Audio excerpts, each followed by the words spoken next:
Hi! Happy full moon, everybody. I don't think I can sit still for this, so I'm going to stand. I'm normally weird and crazy when the times are normal, quote unquote. I don't know if you've all noticed, but times aren't exactly normal. So we got two potent full moons in Aquarius going on. One today, the 23rd, and then the real kicker is going to be the next one, August 22nd. Now, today's full moon in Aquarius joins Pluto. The next one's going to join Jupiter at the last degree of Aquarius. Wow. In a year with Saturn in a third quarter square to Uranus, I mean, come on, like it or not, driven nuts by anxiety or excitement, these are thrilling, unpredictable, breakdown, breakthrough times. The future is coming faster than we can comprehend. The chemical reaction is speeding up. Aquarius full moon. Zzz. We, the little points of light on the cosmological tapestry, can be buzzing and reverberating all over, up and down, in between. Uranus rules this moon. Uranus rules the nervous system. Electricity. Well, we're all wired. We're getting shocks of current. We're getting doses of the future and doses of the past. Just enough to maybe send us over the edge. And it should. That is this whole year of 2021. Saturn third quarter square Uranus. Something has got to change. Have you maybe been sensing that a little bit? Now, this is what we are experiencing together, frankly, a breakdown of consciousness. Saturn rules all structure. It's our nation, it's our government, it's our boss, work, career, society, etc., etc. But Saturn rules all structure, base structure, including the structure of our own consciousness. So this year is also a breakdown, and what should hopefully lead to a liberation, a breakthrough of consciousness. Something has to change. But what or how that is going to change may still currently be unknown. Is it any wonder why we may be feeling so restless then? You do want to check around 10 degrees of the fixed sign if you're in your chart, if you're into that kind of thing. Look at Taurus, Leo, Scorpio, Aquarius. This is where that Saturn-Uranus square is taking place. And we're experiencing change full throttle through this year. It's some good old-fashioned tension, for sure. And I shouldn't say old-fashioned, because the old-fashioned is kind of on its way out in a certain sense. You see, where we have experienced Saturn, limitation, boundaries, pressure from society, the world, and particularly where we were forced to swallow a poison pill of patriarchal, societal, religious, traditional, whatever bullshit, outdated stuff. This is where we have all become conditioned unnaturally.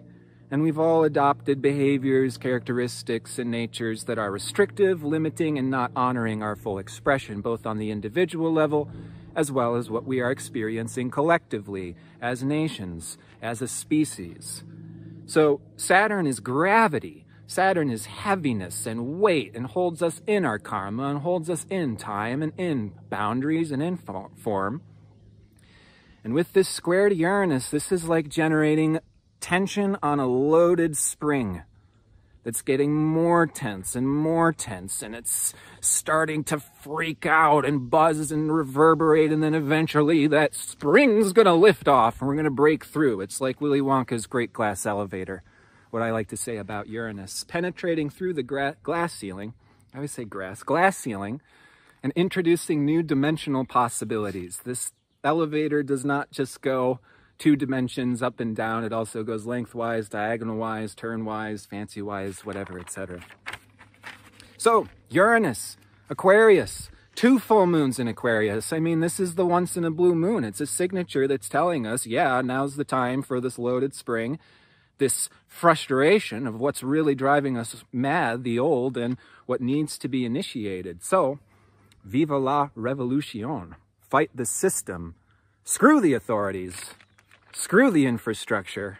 Yeah, for sure. For sure, folks, you don't have to pretend to be good little yoginis and positively manifest your brains out with peace and love and light and happiness and Walt Disney World bliss and naivety. No, use this tension. Use this tension. Tension is not bad. Even sometimes division and separation where there's tension between people. Yeah, we're not all the same. We're not all one amorphous blob, or should be a blob, or should join the cult so that way we're encouraged to be the blob. Astrology deconstructs all of this. Our belief systems go out the window and we are clearly observing nature and the diversity between all of us individuals. So we got to use this energy. We got to use this tension. And I know, easier said than done, when we're reverberating between the hellscapes of the past and just starting to get tastes of the future. I mean, this can be generating some real tension. It's raw energy. And again, we've got to make change. Got to make change. The only thing we could do to really hurt ourselves now is to just keep doing the same old bullshit. I mean, it's got to be impossible. I hope it's impossible for you, for the love of God, like your soul's rejecting some things. You got to bring in change, even if it's just going to be rearranging the furniture in your house. If you're feeling like you're locked in a prison cell, well, if you got socks on your feet, put those socks on your hand and make sock puppets. Just bring in some change. Who cares how weird, how eccentric, how crazy you are? This is how we break down those old structures and introduce new possibilities. Even in things that we don't understand. The future comes in and we don't know it. The future is unknown. The future is different. The future is weird and incongruent to everything we've experienced in the past. So just try things out. We've got a few months of this ahead. Again, the real kicker is a month from now. It doesn't have to be clean or pretty. Just try it differently. This experimentation can be extremely groundbreaking and liberating. Now let me toot my horn and use myself as an example, as I do. I am not here to share with you or tell you what you have already heard 1,000,000 times over. The New Age one-liners, believe and achieve, is as useful as if you can dodge a wrench, you can dodge a ball. What does it mean? Is it actually useful? I am here to destroy New Age thought movement and the goddamn Christian era of loss and self-sacrifice. I am not orthodox. I am not orthodoxy. Do not represent orthodoxy. I am anti-orthodox. I am sahajiya, not brahmachari. I am going against the grain the entire frickin' time. I'm here to show the path of sovereignty, how to build your own temple, not how to join the other temple, the other cult. I am going against the grain. All these poor souls are trying to leave their bodies, go to heaven realms, ascend into some imaginary realm, when the gods are doing everything that they can to get down here. Let's get down here. Let's create down here. You're already here. You've already bought the ticket. You're on the ride. We're supposed to be building a new world, folks. We're supposed to be building a new culture. Right about now, and maybe a few years from now, but it's happening now. The breakdown, the evolutionary necessity, the demands. We're going to lose our minds if we stay in this old box. And folks, we can create a new folk culture. Not another orthodoxy, not another religion. No, the new culture that we can create together honors and respects the total diversity and the total individuality that is natural, that is observable. This is not a one-size-fits-all. This one-liner is going to get you where you need to go. It's time to break down this outdated prison sanctuary.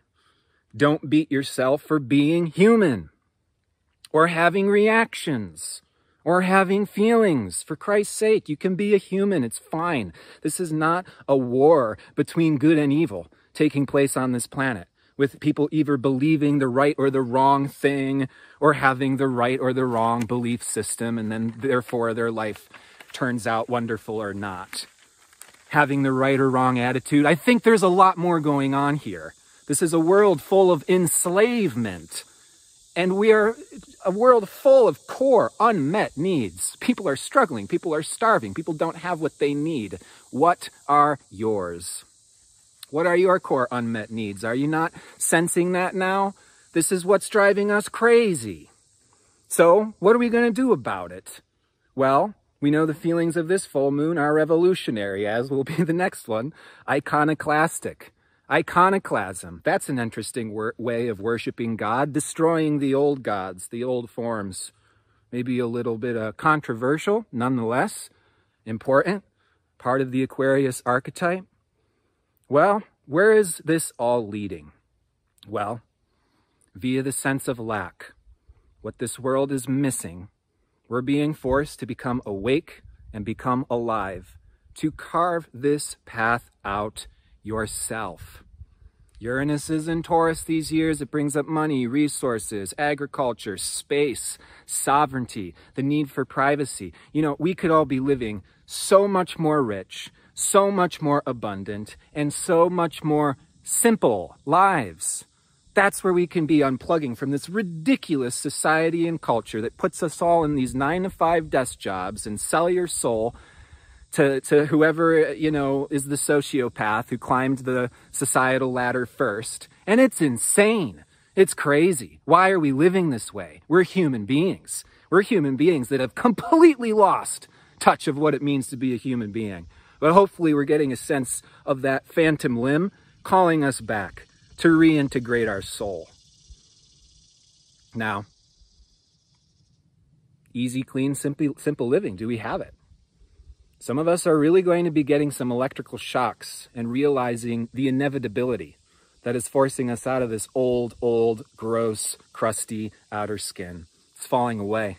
There's going to be some necessary work, some necessary cleanup, but we can feel what's falling away.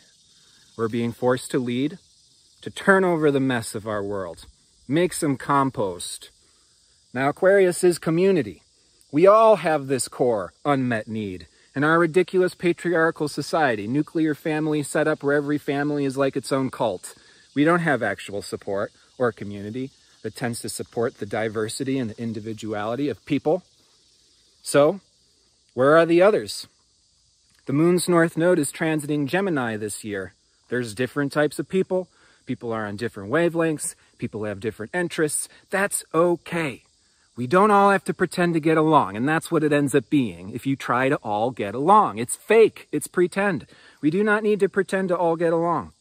We're trying to function in our world and our society. We're trying to connect with our like minds. And you know what? It's probably not just going to be one person. We need a diversity of people to connect the different parts of ourselves with different people in different places, so that way we can all be the whole human being. This is why I'm so passionate about astrology. I don't really give a shit about just sounding and looking like a wizard. You can use astrology to locate all of the parts of nature. And then we're integrating all of these parts. Has the New Age or spiritual movements done this at all? Hardly at all.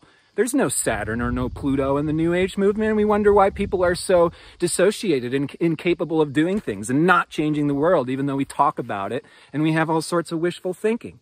Maybe we should come into our power instead of demonizing power. That might be a little bit of a radical idea. More of that on the menu. Okay, so community, building. You can join mine. It's free. It's awesome, inspiring to be meeting fellow like minds a bit. And yes, I'm going to plug my Astro School. I put up Uranus, Aquarius, the 11th house in the Astro School. I was pretty happy with getting this archetype condensed in a 30-minute video. So if you're interested in Aquarius in these times, you may want to check out the Astro School in the community. Okay, so Aquarius, Uranus is quite paradoxical. Uranus in Aquarius deals with simultaneous isolation and interconnectivity, as well as the nervous system. And again, this also has to do with trauma. Uranus awakes us to blueprints of the future that are coming in before we realize what they are, because the future is unknown. So the future starts to come in and it's just shocking. It's weird. It's incongruent. But we start to get these blueprints of the future as well as simultaneously getting downloads of long-term memory of the long outstanding past, including past lives. So we could talk all day about Aquarius. But again, if you're interested in that archetype, check out the Astro School. The internet, wonderful example of Aquarius, interconnecting the species tribal consciousness is Aquarius. For the first time, our species is interconnected across the globe. That's Aquarius, interconnectivity. And yet the more time you spend on social media websites, it's been proven that that distance between the people we're looking at can create a sense of loneliness and isolation. This is proven psychological study.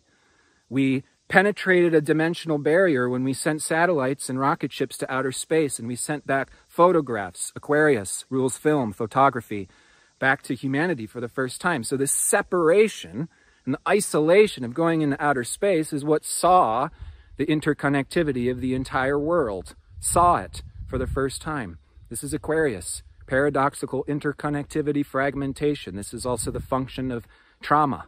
When we experience trauma, it can be a part of our evolutionary journey. There is this intensity that breaks down consciousness, and then what gets broken down and released can become medicinal or healing if we do consciously work to heal and integrate the fragmented parts of our own consciousness that fragmented during a traumatic event. This is why people look down at their bodies during a traumatic event. Our consciousness fragments, and then we create the safe space to reintegrate those fragments. All of this is the realm of Uranus, Aquarius, the higher mind, dissociation, objectivity. Now, moving on. Venus and Mars kissed in Leo these last couple weeks. Creative sparks, childlike play and release, the romance and celebration of the king and queen, the beauty and the honoring of humanity, art, and life. Here a seed has been sown for a new spark of life in our confident individual self-expression and creativity, expressed, shared, and radiated through our connections and relationships. This seed will continue to unfold through the coming year. And the sun is moving into Leo yesterday, and we've got a Leo sun for the next month. But for now, Venus is moving forward. Until we meet again, sweet lover. She entered into Virgo a couple days ago, where she will remain through mid-August. Mars will join in Virgo the end of July through mid-September. So, new projects, new love, new directions, new creative directions born. And now we are rolling up our sleeves. We are getting to work. Yeah, Virgo is time to clean. Now, in this is the opportunity to connect with others. So to bring in real self-improvement. Virgo, all about self-improvement. Virgo is devotion, commitment, mentorship, apprenticeship. We can more so hone and refine our skills, our connections, our relationships these coming weeks. Now, this is also part of the dichotomy of this period and this full moon in Aquarius quincunx to Venus in Virgo. So we got all this radical, electrical, exciting energy that needs to include this work, the service, the cleaning, the devotion, in a healthy way, in an inspiring way, in a holy way. This is the opportunity. This is what's going to take us through these next couple weeks. Folks, this party is, believe it or not, just getting started. It's going to get more wild and more crazy. If you think this full moon is radical, just wait till the following month, just after Uranus stations retrograde. It's going to be a fun month in August. Hope I can make it. Sometimes I can't even fathom being on this planet either. I too want to take to the hills sometimes. And if things don't change, maybe I will. But you know, I'm trusting and sensing and holding on to that they will. And you can too. So if you feel a resonance with me, this message, this type of lingo, you want to connect with others, awesome eccentrics, witches, wise souls, sensitive souls, join my free community, rasalilacommunity.com. Or if you want to learn some more astrology, I put a new lesson in the Astro School every month. I'm now offering one-on-one Astro mentorship sessions for students of the Astro School. And every month I also offer a live Q&A circle where you can bring in your chart. You can ask a specific question about your life, your chart, evolutionary astrology, and I give a brief 5 to 10 minute reading, rapid fire, with a public group, and we get to test drive evolutionary astrology. We get to see its effectiveness, and we also get to create a really welcoming, nurturing circle of support and get to know one another and share our experiences a little bit more. I am so humbled and honored to witness the growth of this community, and I'm so excited to continue to explore how can we get astrology to land, because astrology landing goes hand in hand with the deconditioning of unrealistic beliefs through the direct observation of nature. So that way we can honor one another's unique path for life, celebrate that, and get into our soul's potential. As always, I'm wishing you absolutely all the best. Please do take care.